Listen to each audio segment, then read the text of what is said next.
My name is Claire Bennett. I was 28 when I came home from a 12-day work trip and found my younger sister standing in the kitchen of the townhouse I'd spent 8 years paying for. She was laughing with my mom about paint colors while my dad carried in another box through my front door like he owned the place. When I asked what was happening, nobody looked embarrassed. My mother smiled, wrapped an arm around my sister, and said, "We figured this out while you were gone. Megan needs a real home now." My dad reached into his pocket, held up my spare house key, and added, "Everything's already been handled." My sister looked around my living room and said, "You'll understand eventually. You're doing better than I am." I looked past them and realized my family photos were gone. My office had already been turned into a nursery. Even my coffee mugs had disappeared from the cabinets. Dad folded his arms and said, "Don't make this ugly. There's nothing you can do now." I didn't argue. I didn't raise my voice. I simply walked over to my work bag, unzipped the front pocket, and pulled out one plain white envelope I'd been carrying for months. The second my father saw the return address, the smile disappeared from his face. I grew up in Indianapolis believing that if I worked hard enough, everything would eventually balance out. It never did. I was the older daughter, which somehow meant I was expected to solve problems instead of having any of my own. By 16, I had a part-time job after school. I paid for my own college books, bought my first used car without asking for help, and accepted that every extra dollar I earned would come from my own effort. My younger sister, Megan, lived a different life. If she quit a job because the hours were too stressful, my parents helped with rent. If she wanted a newer car, Dad found the money. Mom always had a reason why Megan needed another chance. I stopped arguing years ago because nothing ever changed. Instead, I focused on my career in commercial architecture, saved every bonus, skipped vacations, and finally bought a modest 3-bedroom townhouse just before my 28th birthday. It wasn't luxurious, but every room reminded me of sacrifices nobody else had made for me. My parents congratulated me, hugged me, and asked for a spare key in case of an emergency while I traveled for work. It sounded completely reasonable at the time. Looking back, handing them that key was the biggest mistake I ever made. At least, that's what they believed until they overlooked one document they never knew existed. The first time I realized my parents weren't just helping Megan, they were choosing her over me. I was 12 years old. We had both entered the school science fair. I spent weeks building a working model of a wind turbine from old craft supplies and parts one collected from broken toys. Megan waited until the night before, threw together a poster with Mom's help, and somehow the entire evening became about making sure she felt confident. Dad missed seeing my presentation because he drove across town to buy glitter and printer ink after Megan decided she wanted to redo her project at the last minute. I remember standing on the school stage scanning the crowd until I finally accepted they weren't coming. That feeling never really left. As we got older, the pattern only became easier to predict. I worked every weekend through high school at a neighborhood grocery store.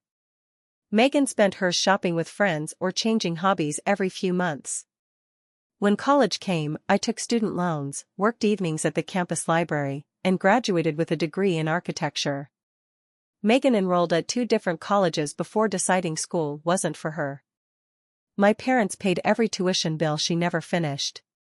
Nobody expected her to repay anything. Meanwhile, every time I reached a milestone, it somehow became proof that I didn't need support anymore. When I earned my first promotion, Mom smiled and said, "See? You've always known how to take care of yourself." When Megan couldn't keep a receptionist job for 6 months, Dad blamed her manager instead of her attendance. I stopped looking for fairness because it was exhausting. I built a life where my success depended on nobody else's approval. Buying my townhouse felt like the first thing that truly belonged to me. I still remember sitting on the hardwood floor after closing day with nothing but a folding chair, a pizza, and a bottle of soda. The rooms echoed because there was almost no furniture yet, but I couldn't stop smiling. Every payment, every overtime shift, every holiday I spent working instead of traveling had led to that moment. A week later my parents came over with a housewarming gift. Mom admired the kitchen while Dad checked every window and smoke detector like he owned the place. Before they left, Mom casually asked if they could keep a spare key in case something happened while I traveled for work. "You never know," she said. "What if a pipe bursts or someone needs to let a repairman in?" It sounded practical, so I handed Dad a spare without thinking twice. For nearly a year, nothing unusual happened. My job occasionally sent me to different cities to supervise commercial renovation projects, and my parents sometimes watered my plants while I was away. Then Megan announced she and her boyfriend had broken up. She moved back into my parents' house with more boxes than she had when she'd moved out. Every family dinner became another conversation about how impossible housing prices had become. Dad kept saying young people couldn't afford homes anymore. Mom looked at me every time she said it, almost like she expected me to volunteer something. I never did. 2 weeks before everything fell apart, my company assigned me to oversee a hotel renovation in Denver. It was supposed to be a straightforward 12-day trip. The night before my flight, my parents invited me over for dinner. Megan barely spoke to me, but I noticed her walking around the table taking measurements with a tape measure she'd pulled from her purse. When I asked what she was doing, she laughed and said she was planning furniture for a future apartment. My mother quickly changed the subject and asked exactly what day I'd be flying home. I answered without giving it another thought. The next morning, just before boarding my flight, Mom texted asking if I still kept important papers in the locked file cabinet inside my home office. I replied with a simple thumbs-up emoji, assuming she was being overly cautious like always. I had no idea that question was the beginning of everything. The project in Denver kept me busy from sunrise until late every evening, so I didn't think much about home during the first week. I checked in with my parents twice, and both conversations were strangely short. Mom sounded distracted, saying everything was under control, while Dad rushed off the phone because he claimed he was helping Megan with something important. She ignored every text I sent, which honestly wasn't unusual. 3 days before my return flight, my next-door neighbor, Mrs. Collins, sent me a picture that made my stomach tighten. It showed a moving truck parked in front of my townhouse with my father carrying one of my bookcases down the front walk while Megan stood inside my doorway directing 2 movers. At first I assumed they were helping me replace damaged flooring or fix something I didn't know about, but then I noticed something that didn't belong. The welcome sign hanging beside my front door had been replaced with one that read "The Harris Family," using Megan's last name from her recent engagement announcement. Mrs. Collins followed the picture with a simple message, "Claire, congratulations to your sister, but I thought you loved this house?" I stared at the screen before asking what she meant. Her reply came almost immediately. "Your parents told everyone you decided to let Megan have the townhouse because you're always traveling and she needs it more." I reread those words until they stopped making sense. Without replying to anyone else, I changed my flight to the earliest one available the next morning and told nobody I was coming home early. The entire flight felt longer than any business trip I'd ever taken. I kept inventing explanations that would make the picture harmless, but every possibility fell apart the more I thought about it. When I landed, I drove straight from the airport without even stopping for coffee. My suitcase stayed in the trunk because I expected to walk inside, laugh at some misunderstanding, and head to bed after a long trip. Instead, I pulled into my assigned parking space and immediately noticed Megan's SUV sitting where my car normally belonged. Flower pots I'd never bought lined the front porch. A pink welcome mat had replaced the plain gray one I'd picked out when I moved in. My heart was pounding as I walked to the front door and slid my key into the lock. It wouldn't turn. I tried again, thinking I'd somehow grabbed the wrong key after traveling.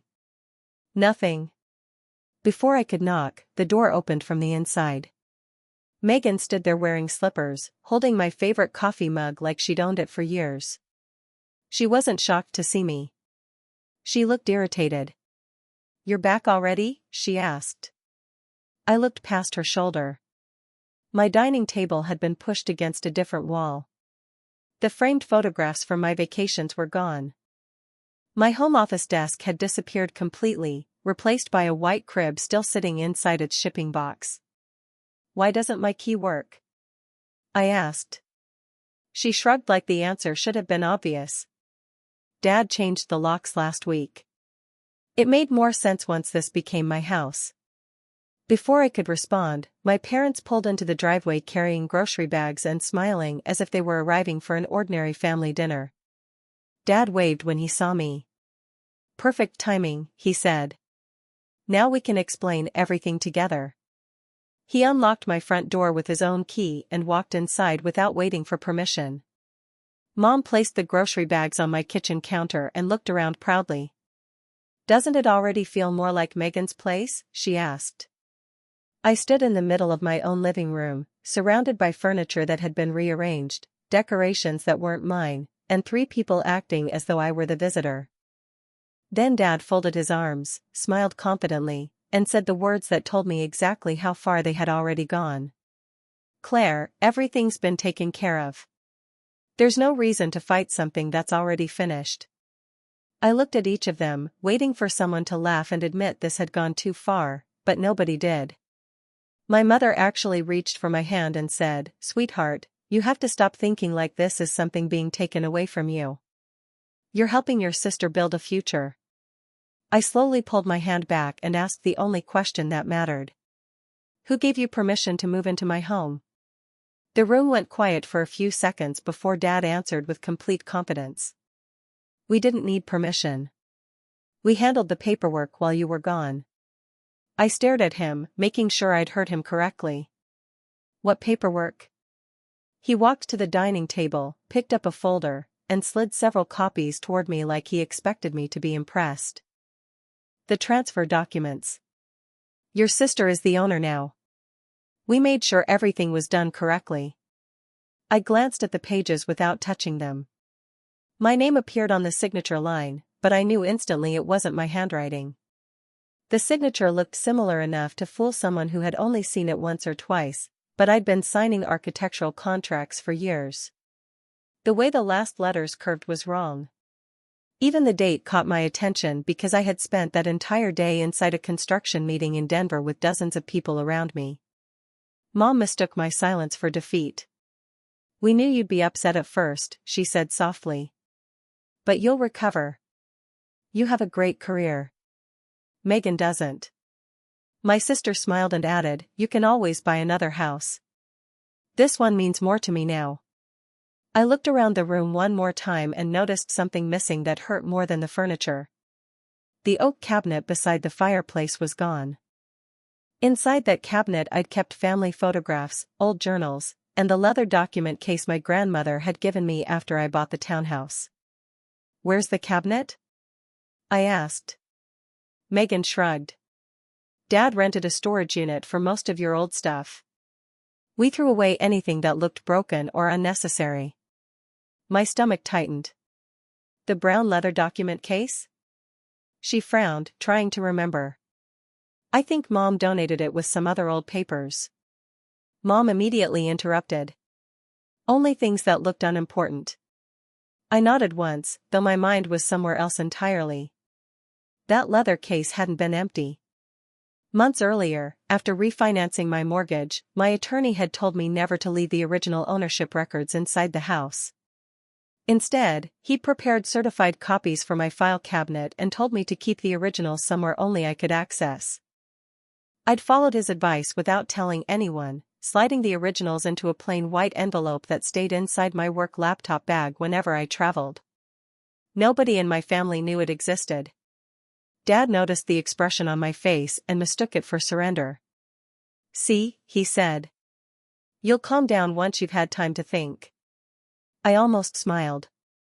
Instead, I quietly walked to the chair near the front door where I'd left my laptop bag after coming inside. I unzipped the front compartment and pulled out the plain white envelope. It didn't look important.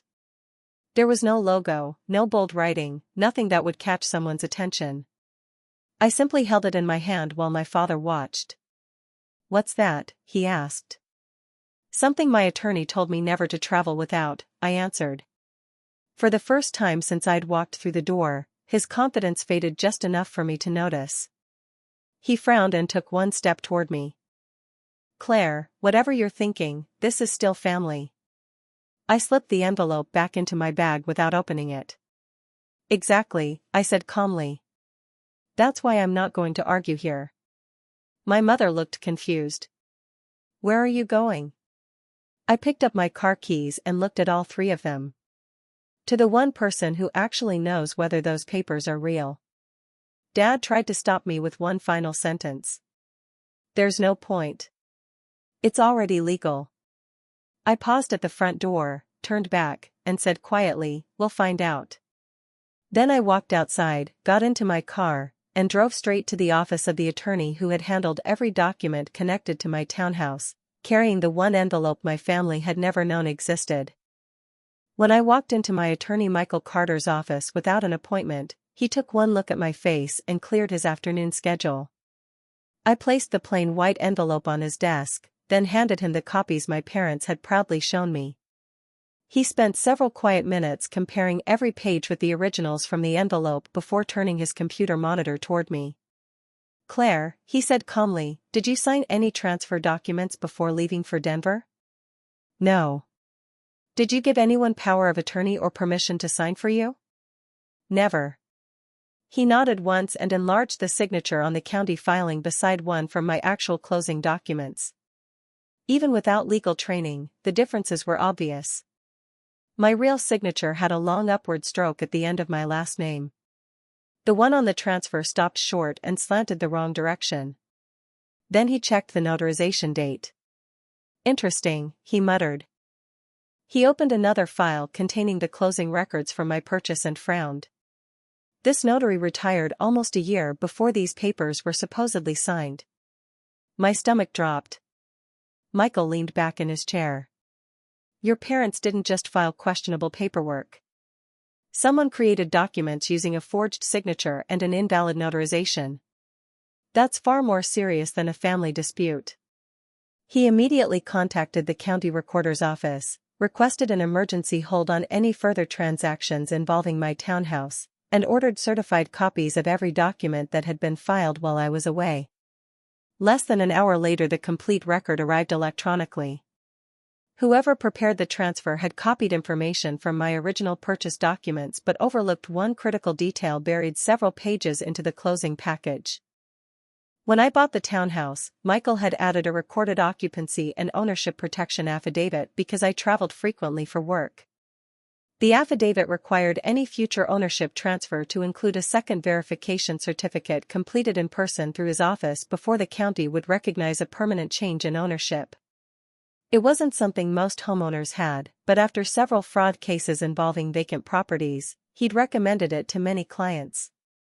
My parents had obviously copied the visible paperwork but never noticed the recorded affidavit or the additional verification requirement attached to the property. Without that second certificate, the transfer they filed could never become legally valid, even if the signature had somehow been genuine. Michael smiled for the first time that afternoon. "They were so focused on pretending you signed," he said, tapping the affidavit, "that they never bothered reading the rest of the file." He immediately notified the title company, the county fraud division, and the investigator assigned to property document fraud. Then he asked if I wanted to warn my parents before officials contacted them. I shook my head. They've had plenty of chances to tell the truth. The next morning everyone was invited to Michael's conference room, including my parents, Megan, a representative from the title company, and a county investigator. Dad arrived looking confident, carrying the same folder he'd shown me the day before. He started talking before he even sat down. "This doesn't need lawyers. We're family." Michael calmly interrupted him. It became a legal matter the moment forged documents were recorded with the county. The room fell silent. One by one, he laid out the evidence, my airline records proving I was in Denver, hotel receipts, project security logs, surveillance timestamps from the construction site, the forged signature comparison, the invalid notarization, and finally the recorded affidavit requiring the additional ownership verification they had never submitted. My mother slowly picked up the last document and whispered, "We've never seen this before." Michael answered without raising his voice. "I know. Because nobody bothered reading the complete property file." Dad's face turned pale. Megan looked from him to my mother and quietly asked, "You told me everything was legal." Neither of them answered. The county investigator closed his notebook, looked directly at my parents, and said, "We'll continue this conversation downtown." I quietly gathered the plain white envelope, thanked Michael, and walked out without looking back. For the first time since opening my front door the day before, my townhouse finally felt like it still belonged exactly where it had always been, with the person who had earned every single key. The investigation lasted almost 11 months, but the outcome never changed. The county canceled the fraudulent transfer, restored my ownership records, and confirmed that my townhouse had never legally belonged to anyone except me. Megan had to move out before she even finished decorating the nursery she'd started planning. My parents spent months dealing with attorneys, investigators, and financial consequences they never imagined when they decided they could simply take something I had worked years to earn. Dad sent me a short email saying he'd made a terrible mistake and hoped we could put the past behind us. Mom mailed me a birthday card with a handwritten note that said, "Family should always forgive." Neither message contained the 2 words I had waited to hear, "I'm sorry." I never replied. Some relationships don't end with a fight. They end the moment trust disappears.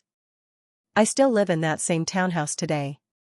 Every morning I unlock the same front door, make coffee in the same kitchen, and remember that protecting what you've earned isn't selfish, it means respecting the years of your own hard work. My grandmother once told me that truth doesn't usually arrive first, but it always catches up in the end. She was right. If you've ever been treated like your sacrifices mattered less than someone else's excuses, share your story in the comments. And if you enjoy emotional true stories where patience, evidence, and the truth win in the end, don't forget to subscribe and turn on notifications for more stories like this.